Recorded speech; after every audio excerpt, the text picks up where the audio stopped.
Hello दोस्तों, नमस्कार। आप सभी का हमारे इस यूट्यूब चैनल पर हार्दिक स्वागत है। तो आज हम आपके लिए लेकर आए हैं ECHS कोटा रिक्वायरमेंट 2024, जिसका ऑफिशियल नोटिफिकेशन है वो जारी कर दिया गया है। तो इसके अंदर हम बात करेंगे जो ECHS जो आपकी योजना होती है उसके अंदर भूतपूर्व जो सैनिक अनुसंधान स्वास्थ्य योजना है, जो इसका स्टेशन मुख्यालय होता है उस पर जो आपको वैकेंसी होने वाली है कोटा के अंदर, उसके लिए वैकेंसी है। तो उसके अंदर हम बात करने वाले हैं इसके अंदर। तो इसका जो ऑफिशियल नोटिफिकेशन है वो जारी कर दिया गया है, जिसके अंदर मेल और फीमेल कैंडिडेट है वो इस रिक्वायरमेंट के लिए आवेदन है वो इसके अंदर कर सकते हैं। अब बात करते हैं इस रिक्वायरमेंट के अंदर वैकेंसी डिटेल के अंदर जो सामान्य जानकारी रहेगी उसके अंदर हम जानने वाला है। तो हमारे साथ वीडियो में अंत तक बने रहिए। यदि अभी तक आपने चैनल को सब्सक्राइब नहीं किया है तो चैनल को सब्सक्राइब करके बेल आइकन चालू कर लीजिए, ताकि जो नई वैकेंसी अपडेट है वो आपको मिलती रहे। तो अब सबसे पहला आता है इसका ऑफिशियल नोटिफिकेशन। जो ये आपका ऑफिशियल नोटिफिकेशन जारी किया गया है ECHS द्वारा, जो कोटा के द्वारा जारी किया गया है, इसके अंदर आपके जो नोटिफिकेशन है, इस नोटिफिकेशन के अंदर अलग अलग पद है वो इसके अंदर अलग अलग पदों के लिए अलग अलग पोस्ट है वो इसके अंदर आपको रखी गई है। जिस प्रकार चिकित्सा अधिकारी है, दंत चिकित्सा अधिकारी है, प्रयोगशाला टेक्नीशियन है, इसी का अनुसार जो नर्सिंग है, इनके अलग अलग पदों पर वैकेंसी आपके होने वाली है। तो हम वीडियो को शुरू करते हैं। सबसे पहला आता है वैकेंसी डिटेल। वैकेंसी डिटेल के अंदर बात करते हैं तो ये वैकेंसी है आपके 5 पदों पर आपके वैकेंसी होने वाली है, जिसके अंदर पहली पोस्ट रहेगी चिकित्सा अधिकारी की है, दूसरी है दंत चिकित्सा अधिकारी है, और तीसरा है प्रयोगशाला टेक्नीशियन है, तो चौथा है जो दांत का टेक्नीशियन होता है, जो सहायक होता है वो है, और 5 है नर्सिंग सहयोगी। यानी 5 पदों पर वैकेंसी आपके होने वाली है। 5 पदों के लिए एक एक पोस्ट है वो आपको इसके अंदर रहने वाली है। बात करते हैं इसके आवेदन की प्रक्रिया। आवेदन की प्रक्रिया की बात करें तो इसका जो आवेदन है वो स्टार्ट हो चुके हैं, जिसकी लास्ट डेट रखी गई है 8 फरवरी 2024। यानी 8 फरवरी 2024 तक आप इस रिक्वायरमेंट के लिए आवेदन है वो कर सकते हैं। जिसका भी एग्जाम डेट का कोई नोटिस है वो इसके अंदर आपको जारी नहीं किया गया है। जैसे एग्जाम डेट का नोटिस जारी किया जाता है हम हमारे चैनल के थ्रू आप तक इसकी न्यूज़ है पहुँचा देंगे। तो हमारे चैनल को अभी तक सब्सक्राइब नहीं किया तो सब्सक्राइब करके बेल आइकन चालू कर लीजिए, ताकि जो नोटिफिकेशन है वो आपको मिलती रहे। बात करते हैं एप्लीकेशन फॉर्म। एप्लीकेशन फॉर्म के लिए आपको कोई आवेदन शुल्क नहीं रखा गया है। निःशुल्क आप इस रिक्वायरमेंट के लिए आवेदन है वो इसके अंदर कर सकते हैं। अब आता है इसके अंदर जो एज का क्राइटेरिया वो क्या रहेगा। तो एज का क्राइटेरिया की बात करें तो मिनिमम एज का क्राइटेरिया इसके अंदर नहीं रखा गया है। मैक्सिमम इसके अंदर बताएं तो मेडिकल ऑफिसर के लिए 66 ईयर, डेंटल ऑफिसर के लिए 63 है, और इसी अनुसार जो लेबोरेटरी टेक्नीशियन है उनके लिए 56 है, और डेंटल जो हाईएस्ट टेक्नीशियन है उसके लिए 56, और नर्सिंग के लिए 56। यानी अलग अलग पदों के लिए जो आपकी मैक्सिमम जो आपकी एज रहेगी वो अलग अलग रखी गई है।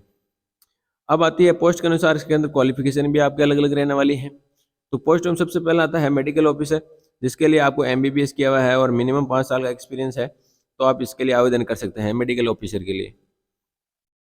अब बात करते हैं डेंटल ऑफिसर, जिसके लिए BDS मिनिमम 5 साल का एक्सपीरियंस आपके पास होना चाहिए, BDS की डिग्री आपके पास होनी चाहिए। तीसरी आती है लेबोरेटरी टेक्नीशियन है। इसके अंदर आपके BSc की होनी चाहिए मेडिकल लैब या टेक्नोलॉजी अंदर, या 10th हायर सेकेंडरी क्वालिफिकेशन है जिसके अंदर साइंस आपकी होनी चाहिए। फिर आता है सेकंड नंबर में इसके अंदर है diploma in medical lab. Medical lab के अंदर आपने कोई डिप्लोमा कर रखा है तो आप लेबोरेटरी टेक्नीशियन से आवेदन है वो कर सकते हैं। अब बात करते हैं वो आता है डेंटल हाइट, जो हाइजीनिस्ट है असिस्टेंट टेक्नीशियन है उसके लिए बात करें तो इसके लिए भी आपको diploma holder in dental hygienist के अंदर होना चाहिए। यानी आपने जो हाइजीनिस्ट है इसके अंदर आपको डिप्लोमा कर रखा है डेंटल का, तो आप इसके लिए आवेदन कर सकते हैं। अब आती है नर्सिंग असिस्टेंट। तो इधर नर्सिंग असिस्टेंट के लिए आपको JNM का डिप्लोमा आपके पास होना चाहिए, साथ ही इस 5 साल का एक्सपीरियंस है, तो आप इसके लिए आवेदन कर सकते हैं। यानी अलग अलग पदों के लिए अलग अलग क्वालिफिकेशन आपकी रहने वाली है। अब आती है सिलेक्शन प्रोसेस। सिलेक्शन प्रोसेस के अंदर बात करें तो सबसे पहला इसका आपका जो चयन है वो इसके अंदर साक्षात्कार होने वाला है, फिर डॉक्यूमेंट वेरिफिकेशन होगा, और फिर मेडिकल। यानी आपका इसके अंदर कोई एग्जाम नहीं होने वाला है। बिना एग्जाम दिए आपको इंटरव्यू के आधार पर डायरेक्ट सीधा सिलेक्शन है वो इसके अंदर आपका होने वाला है। अब बात करते हैं इसके अंदर जो सैलरी है वो क्या रहेगी। सैलरी की बात करें तो अलग अलग पदों के लिए आपको अलग अलग सैलरी है वो इसके अंदर रखी गई है। सैलरी की बात करें तो मेडिकल ऑफिसर है उसके लिए सैलरी 75,000 से शुरू है, डेंटल ऑफिसर के लिए भी 75,000 से है।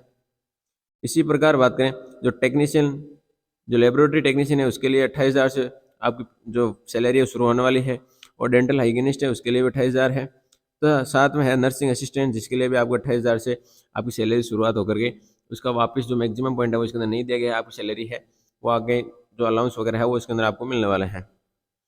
अब इस रिक्वायरमेंट के लिए आवश्यक दस्तावेज क्या चाहिए। आज तक दस्तावेज की बात करें तो सबसे पहले आपका आधार कार्ड आपके पास, पैन कार्ड है, 10th 12th की मार्कशीट, ग्रेजुएशन या आपने जो डिप्लोमा या डिग्री कर रखी है वो आपके पास होनी चाहिए। अब बात करते हैं इसके अंदर अटेम्प्ट सर्टिफिकेट ईयर वर्ष mark sheet of passing MBBS, यानी आपने किस साल एमबीबीएस या जो बीडीएस आपने कंप्लीट की थी उसकी मार्कशीटें भी आपके पास होनी चाहिए। इसके साथ ही आपको वैलिड मेडिकल जो डेंटल काउंसिल है उसका रजिस्ट्रेशन का सर्टिफिकेट है वो भी आपके पास होना चाहिए। वैलिड ड्राइविंग लाइसेंस होना चाहिए, चाहे लाइट हो या हैवी ड्राइविंग लाइसेंस हो, दोनों में से कोई सा भी है तो वो आपके पास होना चाहिए। इसके साथ PPO, discharge book, ECM, I card, इसके अलावा अन्य मेडिकल जो फिटनेस सर्टिफिकेट है वो भी आपके पास, एक्सपीरियंस सर्टिफिकेट है वो भी आपके पास होना चाहिए। अन्य कोई आपके पास क्वालिफिकेशन या जो सर्टिफिकेट है तो आप अपने सेल्फ के लिए इसके अंदर साथ है वो रख सकते हैं। अब बात करते हैं आवेदन किस प्रकार करना है। तो आवेदन के लिए इसी कोटा रिक्वायरमेंट की जो ऑफिशियल वेबसाइट है उसका लिंक आपको नीचे डिस्क्रिप्शन के अंदर उपलब्ध करवा दिया जाएगा, वहाँ से आप डायरेक्ट इस रिक्वायरमेंट के लिए आवेदन है वो कर सकते हैं। तो वीडियो अच्छा लगा तो वीडियो को लाइक करके शेयर करना ना भूलें तथा चैनल को सब्सक्राइब करके बेल आइकन चालू कर लीजिए। थैंक यू, धन्यवाद।